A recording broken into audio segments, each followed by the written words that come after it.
Chapter 30. Help Cleaning 1. Lionel lost his concept of time. The sun likely rose and set at least twice, maybe 3 times. He wasn't sure. He didn't know where he pulled the strength from. The truth was that kind of time didn't pass. Even if Lionel himself was surpassing the limits of a human, fighting for 3 days without rest was beyond him. Even when he stayed awake for that long in the Mayan temple, most of the time was spent sneaking around and avoiding large groups of Spaniards. Still, his illusion of the sun rising and setting wasn't completely off.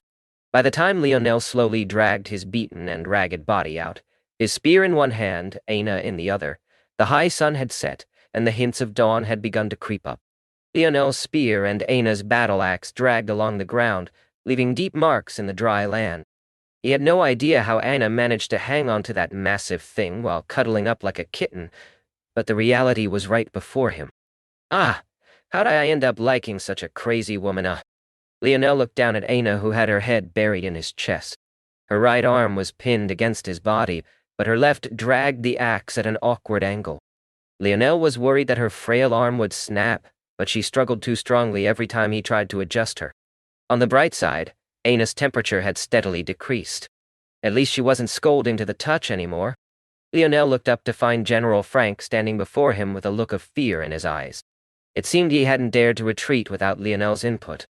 They won't be attacking again, Lionel started in a voice so raspy he hardly recognized it as his own. We can head to Orleans in 48 hours. I need to rest. Don't disturb me. The general nodded profusely and even led Lionel to his personal tent. Oh. Lionel paused before entering the tent. Send 2 or 3 of your comfort women here. The general was speechless for a moment, but didn't dare voice the questions in his mind. In fact, he even led 2 of his favorites over and sent them into the tent without the slightest reservations. When the 2 French women entered, they carried slight blushes on their faces. Compared to the less desired comfort women, these 2 seemed to have just stepped out of a salon. Their clothes were simple and cheap, but clean. In addition, their beauty was enticing. It was obvious that they could pass for noble women had their birth not been so unfortunately low. When they saw the rippling definition in Lionel's bare back, their blush deepened. They seemed not to notice the dirt, grime, and blood that covered him. They were used to dealing with the poor hygiene of soldiers. Compared to them, Lionel was an angel. Oh, you're here. Lionel turned back and nodded. Please help her clean up and lay her to rest. I'll wait outside. After saying these words, Lionel ignored the confused gazes of the 2 women and walked out of the tent. Just think about it. Have you ever heard a man of God asking for a whore so openly? Maybe they really are the devil, just like the Angel. The words froze when Lionel walked out bare-chested. They shivered in fear, thinking that they'd be punished. But Lionel simply stood there, his arms crossed and his breathing even. He felt like he could collapse at any moment, but he stood tall. Right now he felt better than he had in a long time.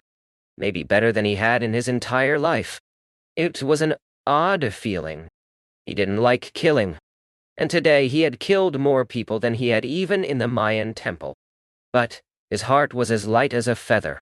There were many complicated questions of morality before him. Whether he deserved to be on a battlefield of mortals even when he was effectively a god amongst them. Whether his reasons for killing them were better than their reasons for wanting to kill him. Even whether Aina's singular life was worth as much as all of theirs, judge. However, maybe due to his youth, Lionel had a very youthful answer to it all. Finding the answer to all of these questions was impossible. Too many things were relative. Too many outcomes were ultimately unknown. As long as he could protect his own code, maintain his own conscience, he was okay with that. If there came a day where someone wanted revenge for his actions, he would welcome it. After an unknown period of time, the 2 women came out of the tent. The young mistress has been cleaned and is now resting, young noble. You can enter now. We've also set a tub of water to warm under a fire for you, young noble. We hope our services have pleased you. You are very lucky, young noble, the women said with a light giggle. Lionel expressed his thanks, not knowing what the 2 of them meant by that, as the 2 comfort women bowed. After Lionel entered, the 2 women were swarmed. When they heard the purpose for which the 2 women were called, their faces could only burn with embarrassment. They were certain Lionel had heard them, yet he couldn't be bothered to deal with them. That said, the Lionel they so very feared was flustered beyond belief at the moment. The two women had indeed done what Lionel asked. In fact, they went above and beyond, even wrapping some of Aina's injuries. Near the end of her battle, she hadn't managed to remain completely unscathed. The issue was that they had applied the bandages and did nothing to put Aina's clothes back on. Luckily, Aina's lower half was covered by a bearskin blanket, but her upper half was nothing but bandages. Without her normal covering, her chest was far more prominent. Aina's assets weren't exactly outrageously large, but Lionel was certain that his hand, even with its own size, had no ability to grasp it fully. The important bits were still covered, but it was still far too stimulating for a young man who had never seen such things before. Pornography was too regulated, and Lionel had never even been to a beach before, considering how rare those things were in this age. Where would he have ever seen such things? He had always rejected James when he tried to goad him into going to see the girls' swim team. Worried Aina would be disgusted by his actions. Lionel quickly covered his eyes. I didn't see anything, I didn't see anything, Lionel rushed to Aina's side, fumbling around a bit, and finally pulling the blanket up to cover her completely. Only then did he sigh a breath of relief, missing the slight curve in Aina's lip. After Lionel settled his beating heart and shifted the uncomfortable stiffness in his pants, he found the large bucket of water the two comfort women had rested over a fire. Feeling that it was hot enough, he used the last of his strength to lug it over to the general's wooden tub and dumped it in. He had only barely gotten in and begun scrubbing himself when his fatigue hit him like a speeding vehicle. Even he wasn't sure when, but his consciousness slipped into a deep darkness. Chapter 31. Help Cleaning 2. Aina woke up long before Lionel did. Seeing her present state, she frowned deeply, a whirl of complex emotions spinning in her mind. She blushed when she realized how scantily clad she was. Had Lionel seen her like this? No. She faintly felt the presence of two women before, moving her around and cleaning her. It seems he was too honest, just like he always was. Aina winced slightly as she stood. Her figure was the pinnacle of perfection. The bandages were too weak to perfectly support her ample bosom, so they rippled slightly under her movement, causing a nose-bleed-worthy scene. Her lower half was hardly covered at all. If it wasn't for the blanket she still held on to, a heavenly sight would be there for absolutely no one to behold. Aina touched her face, sighing in relief when she saw that her coverings were still there. It wasn't strictly necessary for her to keep using them, but there was a blockage in her heart that stopped her. Maybe somewhere deep inside she felt that if Lionel never saw her true face, she would hurt him less. But what had happened to Dea? She had ended up hurting him anyway. Aina finally registered Lionel's light snoring. She turned around to find him passed out in a wooden tub, much of his skin pruning by now. She inadvertently giggled.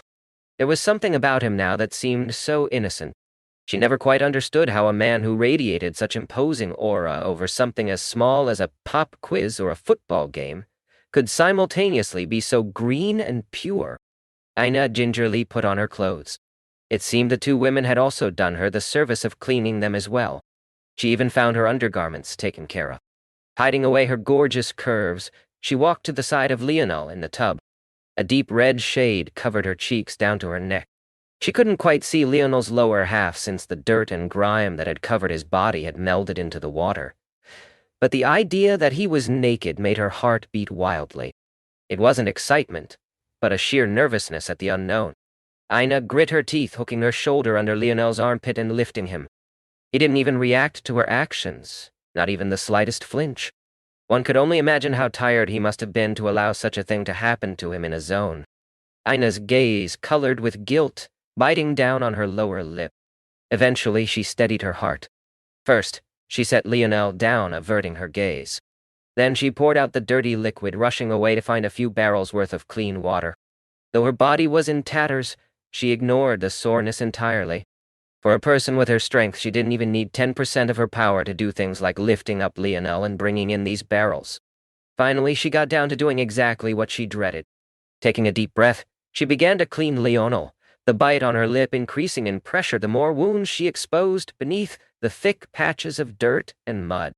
By the time Lionel's body was mostly clean, her guilt was overwhelmed by cheeks, so red steam practically came off of them. She felt that maybe she should have asked the comfort women to come by again to help, but she had conveniently forgotten this possibility.